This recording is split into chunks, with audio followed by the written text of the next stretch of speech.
नमस्कार, मैं हूं आपके साथ तनु शर्मा। आप देख रहे हैं नर्मदा की पुकार। आइए नजर डालते हैं आज की बड़ी खबरों की ओर।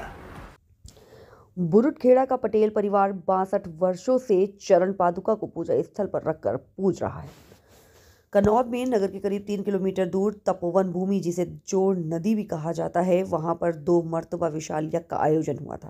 पहला आयोजन पूज्य बलेया बाबा तथा दूसरा मरहानंद बाबा के द्वारा यज्ञ किया गया था। उस दौरान मरहानंद बाबा ने 40 दिन की समाधि भी ली थी। समीप के ग्राम बुरुटखेड़ा निवासी राहुल रतन पटेल के यहाँ उनके दादाजी बिहारी लाल पटेल को मरहानंद बाबा द्वारा दी गई चरण पादुका आज भी उनके पूजा स्थल में रखी है, जहां उनका पूरा परिवार करीब 62 वर्षों से श्रद्धा के साथ चरण पादुका की पूजा करता आ रहा है। राहुल रतन पटेल से चर्चा की तो उन्होंने बताया कि करीब 62 वर्ष पूर्व जो नदी पर यज्ञ के दौरान मेरे दादाजी बिहारी लाल जी पटेल बाबा की खूब सेवा की।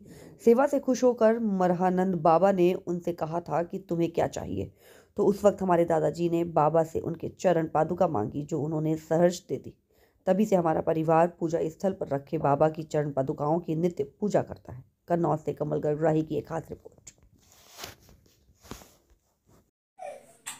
क्या नाम है आपका? राहुल रतन पटेल। कहाँ रहते हो?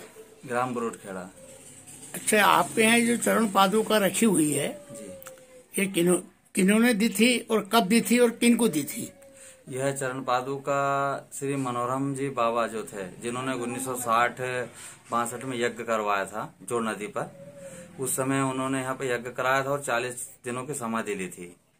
और उस समय हमारे दादाजी वहाँ पर बहुत सेवा करते थे बाबा की, मनोरम बाबा की। और उनके उस समाधि के बाद में बाबा जब दादाजी की सेवा से खुश हुए तो उन्होंने आशीर्वाद के तौर पे बोला था कि बेटा तुझे क्या चाहिए। तो दादाजी ने उनसे बोला था कि बाबा मुझे तो कुछ नहीं चाहिए, आपके चरण की पादुका चाहिए। तो बाबा ने वह चरण पादुका दादाजी को आशीर्वाद के तौर पे उस समय 1960-62 में दी थी। अच्छा, जब से आपने उसको चरण पादुका को यही पूजा स्थल पर रख रखा है? हाँ, जब से पूजा स्थल पर चरण पादुका रखी है, हम उनकी चरण पादुका की पूजा करते हैं। पूजा स्थल पर रखी हुई है।